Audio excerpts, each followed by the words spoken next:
योद्धा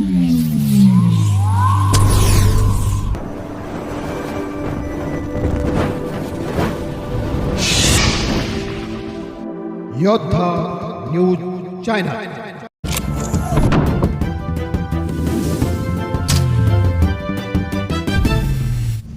पुणे जिल्हा खेड प्रतिनिधी दत्ता भगत। माननीय उपमुख्यमंत्री श्री एकनाथ शिंदे साहेब यांचे जिल्हा परिषद व पंचायत समिती निवडणुकीच्या पार्श्वभूमीवर शिवसेना उमेदवारांच्या प्रचारार्थ जाहीर सभा पार पडली। शिवसेनेचा भगवा फडकवा, विकासाला साथ द्या, उपमुख्यमंत्री एकनाथ शिंदे यांचे निवडणुकीच्या जाहीर सभेत आवाहन। जिल्हा परिषद आणि पंचायत समिती निवडणुकीच्या रणधुमारीत आज शिवसेनेचे मुख्य नेते आणि राज्याचे उपमुख्यमंत्री एकनाथ शिंदे यांची जाहीर सभा मोठ्या उत्साहात पार पडली। यावेळी त्यांनी शिवसेना उमेदवारांच्या विजयासाठी कार्यकर्त्यांना कंबर कसण्याचे आवाहन केले। सभेला संबोधित करताना मुख्यमंत्री म्हणाले की हे सरकार सर्वसामान्यांचे सरकार आहे। गेल्या काही काळात आम्ही घेतलेले लोकहिताचे निर्णय तळागाळातील माणसांपर्यंत पोहोचवण्यासाठी स्थानिक स्वराज्य संस्थांवर शिवसेनेचा भगवा असणे गरजेचे आहे। गावगाडा सुधारण्यासाठी आणि ग्रामीण भागाच्या सर्वांगीण विकासासाठी महायुती आणि शिवसेनेच्या उमेदवारांना बहुमताने विजयी करा। यावेळी त्यांनी रस्ते, पाणी आणि शेतकऱ्यांच्या प्रश्नांवर सरकारने केलेल्या कामांचा पाढा वाचला। सुरू आहेत आणि गेले अनेक दिवस आपण प्रचार केला आणि आता आजचा दिवस 10 वाजेपर्यंत आणि आज संपेल प्रचार। उद्याचा मध्ये दिवस आहे आणि परवा मतदान आहे 7 तारखेला। आणि मी राज्यभरामध्ये अनेक ठिकाणी या जिल्हा परिषद आणि पंचायत समितीच्या निवडणुकांचा प्रचार करतोय। नुकतंच या राज्यामध्ये दिवंगत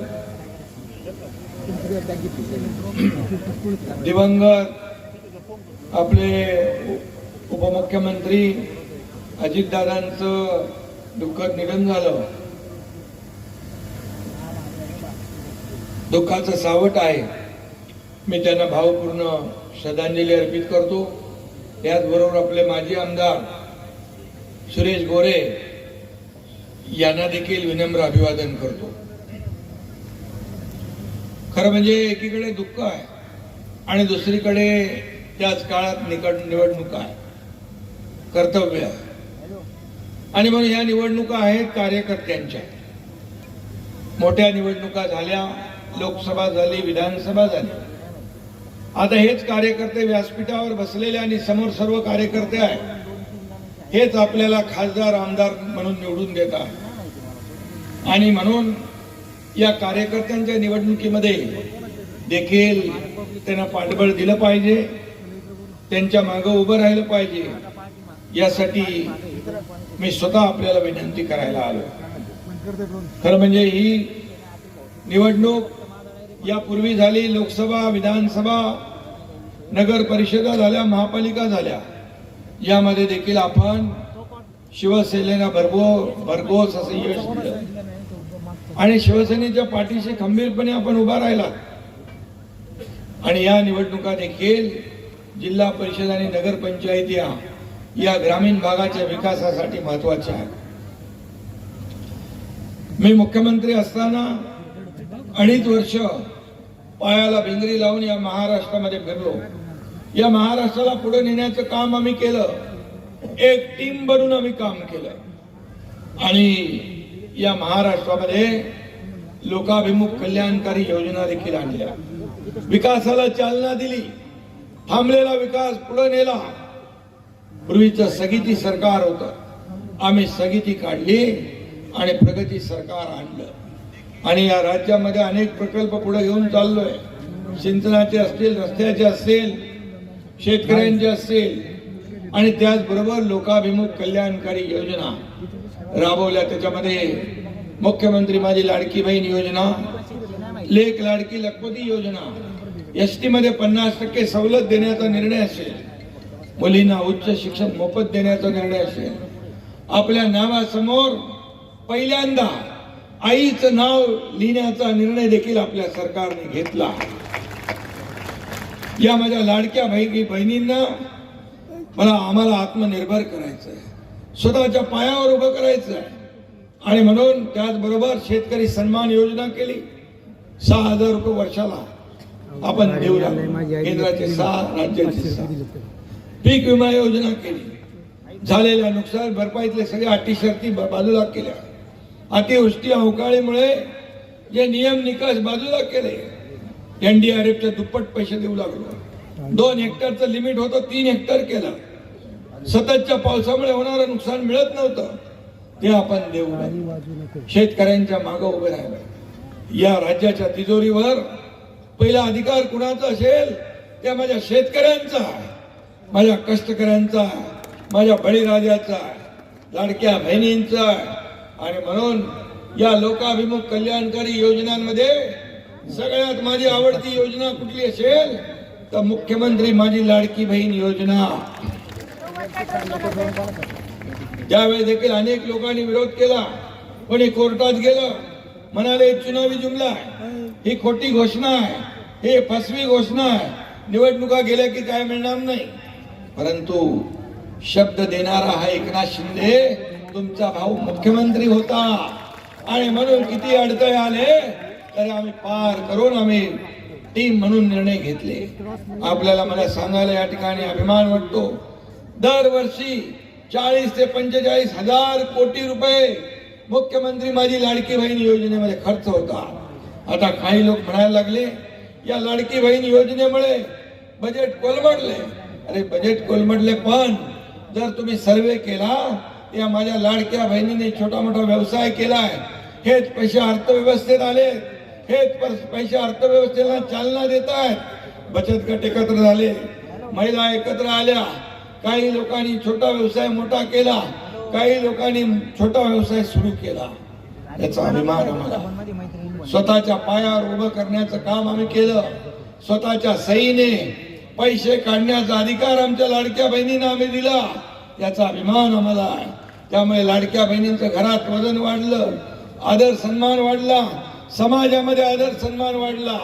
आणि म्हणून आता पैसे हात पसरण्याची वेळ त्यांच्यावर आता येणार नाही. स्वतःच्या पैसे स्वतःच्या हाताने स्वतःच्या सहीने काढण्याचा निर्णय आम्ही दिला.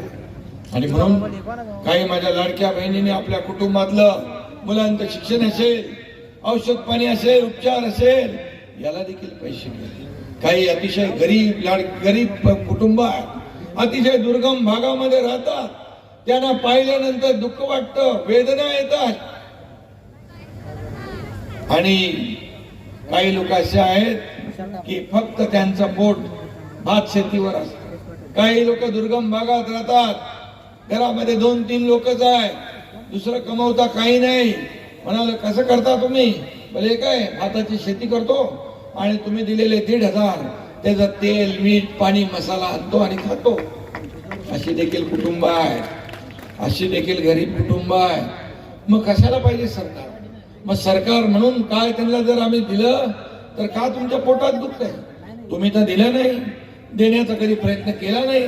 आम्ही देतोय त्या पोटात का जळमळ, का मळमळ? कधी जाऊन कोर्टामध्ये जा, निवडणूक आयोगाला पत्र द्या, यांचे हप्ते थांबवा. अरे हप्ते देणारे आम्ही आहोत, हप्ते बँकेत भरणारे आम्ही आहोत, हप्ते घेणारे लोक नाही, आम्ही देणारे आहोत. आणि म्हणून आम्ही देणार. आणि म्हणून आमच्या लाडक्या बहिणींचे जे काही थांबलेलं असेल ते 3-3 महिन्याचे आता 4,500 रुपये एका टप्प्यामध्ये मिळणार. कुठल्याही परिस्थितीमध्ये कुणाचाही माईकाला आला तरी लाडकी बहीण योजना कधीही बंद होणार नाही. उलट तुम्हाला तुमच्या पायावर उभं करायचं आहे. आम्हाला तुम्हाला लखपती झालेलं बघायचं आहे. अरे मला विचारतात लोक, तुम्ही निवडणुकांमध्ये 2100 रुपये घोषणा केली, हो बोलो केली आहे. योग्य वेळी ते पण आम्ही देणार, आम्ही बोललोय ते करणार. काही लोक म्हणतात शेतकऱ्यांचं कर्ज माफ कधी करणार. तुम्ही आश्वासन दिलंय, मी आपल्याला सांगतो आश्वासन आम्ही दिलंय. मुख्यमंत्री आणि आमची बैठक एक झाली आहे, एक कमिटी गठीत केलेली आहे. आणि आपल्याला सांगतो शेतकरी आमचा अन्नदाता आहे, शेतकऱ्याला वाऱ्यावर सोडणार नाही. योग्य वेळी कर्जमाफीचाही निर्णय आमचं सरकार घेणार. आम्ही मागे हटणार नाही. आणि शेतकरी आमचा केंद्रबिंदू आहे. शेतकरी हा अन्नदाता, त्याला वाऱ्यावर आम्ही सोडणार नाही. ऑक्टोबर मध्ये जेव्हा अतिवृष्टी झाली, या महाराष्ट्रामध्ये हाहाकार झाला, त्यावेळेस देखील मी म्हणालो होतो शेतकऱ्यांची दिवाळी काळी होऊ देणार नाही. आणि आम्ही पैसे दिले. 32,000 कोटीचं पॅकेज जाहीर केलं. त्यातल्या पैशाचं वाटप सुरू केलं. सगळ्या अटी शर्ती बाजूला ठेवल्या.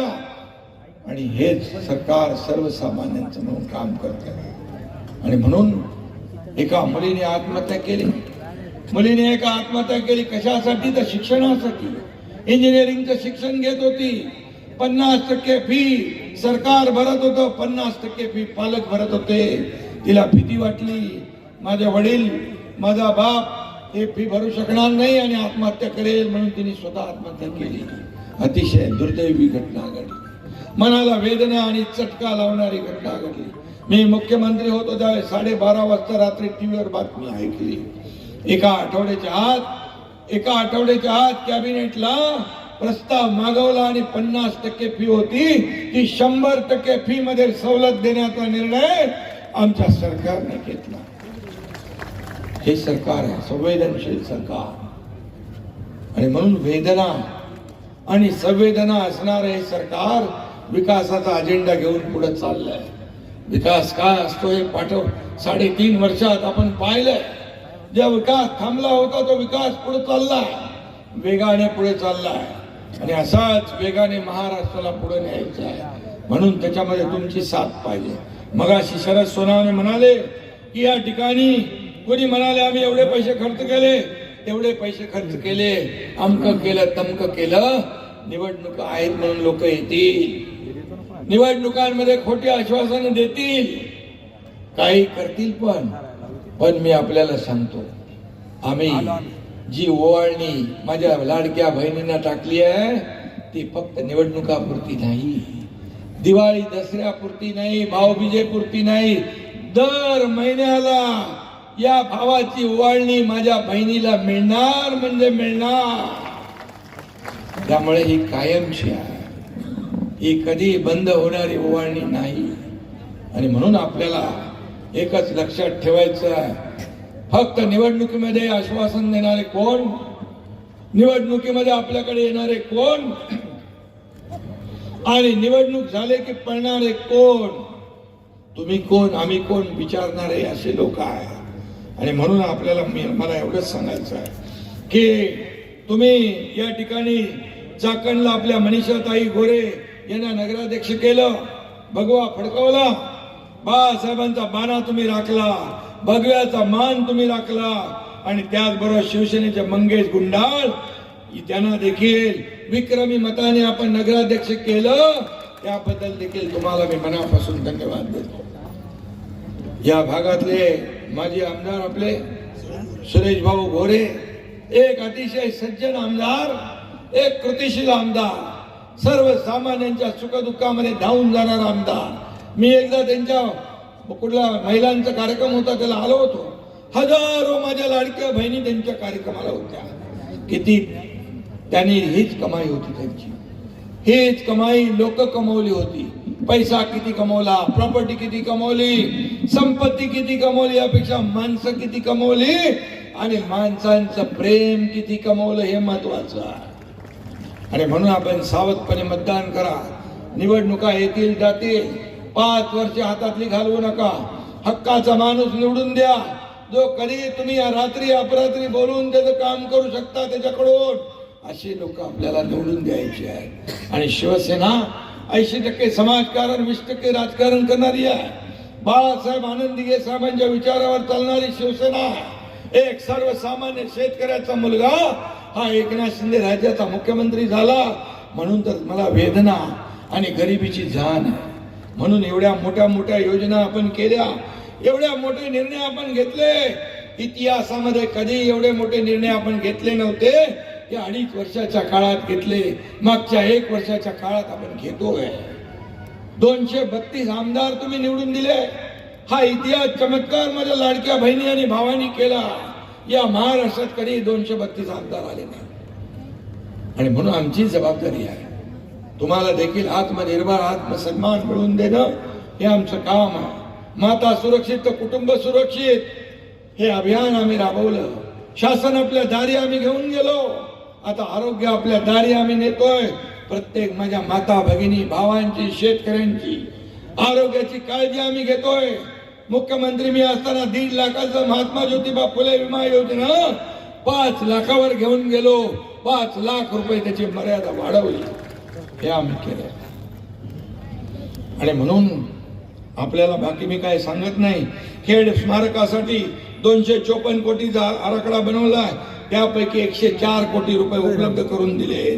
भूसंपादनाचं काम आता सुरू झालेलं आहे. ही क्रांतिकारकांची भूमी आहे. आणि म्हणून इथे विकासाची क्रांती आपल्याला घडवायची आहे. गेल्या 4 वर्षात आपण ते करतोय. आपल्या गावचा कोण आहे? शिवराज द्राक्षेकडे आहे. महाराष्ट्र डबल केसरी शिवराज सामान्य कुटुंबातला. आता इथं पण कोणाचं तरी नाव घेतलं नाही बाबा. कोणतो युवराज लांडे. तो पण आपला महात्मा आपला मुख्यमंत्री सहायता निधीचं काम करतो ना. किती लोकांना मदत केली? 3,500 लोकांना मदत केली. असंच काम करत राहा बाबा. आणि लोकांच्या सुखदुःखामध्ये धावून जा. तर खऱ्या अर्थाने लोकांचा रिझल्ट काय हे घ्या, आशीर्वाद घ्या. आणि म्हणून या ठिकाणी मी सांगतो एकनाथ शिंदेचं काम बघतो पाहतो वगैरे नाही. No reason on the spot decision. जागेवर खटका पाडून मोकळं व्हायचं. आणि मग एवढे मोठे मोठे निर्णय घेतले.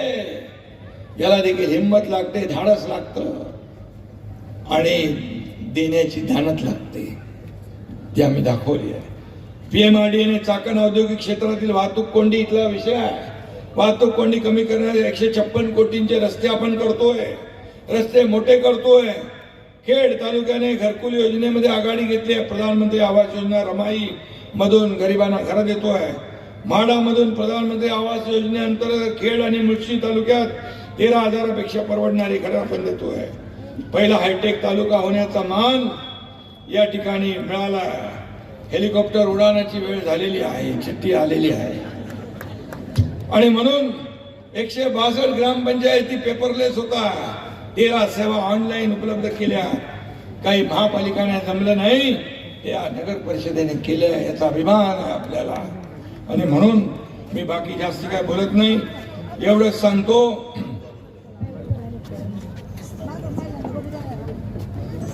खेड पंचायत समिती इमारतीसाठी 14 कोटी रुपये आपण दिले. त्याचं काम चालू आहे. वापगाव वरोडे टंचाईग्रस्त गावाचा पिण्याचा पाण्याचा प्रश्न मिटवायचा. राजगुरुनगर चाकण नगर परिषद हद्दीतील ट्रॅफिकचा प्रश्न वाहतूक कोंडीचा प्रश्न मार्गी लावायचा. दोन्ही नगर परिषदावर भगवा फडकवला आहे. त्याला निधी कमी पडू देणार नाही. ते नगर विकास विभाग माझ्याकडेच आहे. त्यामुळे तिथं काही कमी पडणार नाही. उरण पनवेल शिरूर राज्य रस्त्याला मंजुरी देऊ. राजगुरुनगर भीमाशंकर रस्त्याचं काम आचारसंहिता पूर्ण झाल्यानंतर त्याच्या मागे आपण लागू. त्याचबरोबर चास कमान भामा आस्केड कळमोडी धरणामधील बुडीत बंधाऱ्यांना मंजुरी देऊ. वरोडे वापगाव उपसा सिंचन पाणी योजनेला पाठपुरावा करून मंजुरी देऊ. आपल्या यांच्याकडेच आहे पाणी पुरवठा मंत्री. आणि म्हणून मी आपल्याला त्याचबरोबर काही याच्यामध्ये शिक्के मारलेले आहेत. काही सरकारी राखीव शेरे मारले 30 गावातील 9,088 हेक्टरवर. ते देखील आपल्याला काढायचे आहे. खेड SEZ मधले जमिनीवरचे शेरे काढलेले आहेत. त्यामुळे शेतकऱ्यांना मोठा दिलासा देण्याचं काम आपण करू. आणि म्हणून उमेदवारांची नावं आहेत. जिल्हा परिषद डॉक्टर संतोष सीताराम सुपे वाडा वाशेरे गट, रेटवडी वापगाव गट रोहिणी गणेश दिगळे, पिंपळगाव मरकळ गट श्रीनाथ सीताराम लांडे, नाणेकरवाडी म्हाळुंगे गट विठ्ठल गणेश नाणेकर, पाईट आंबेठाण गट निशा राहुल गोरे,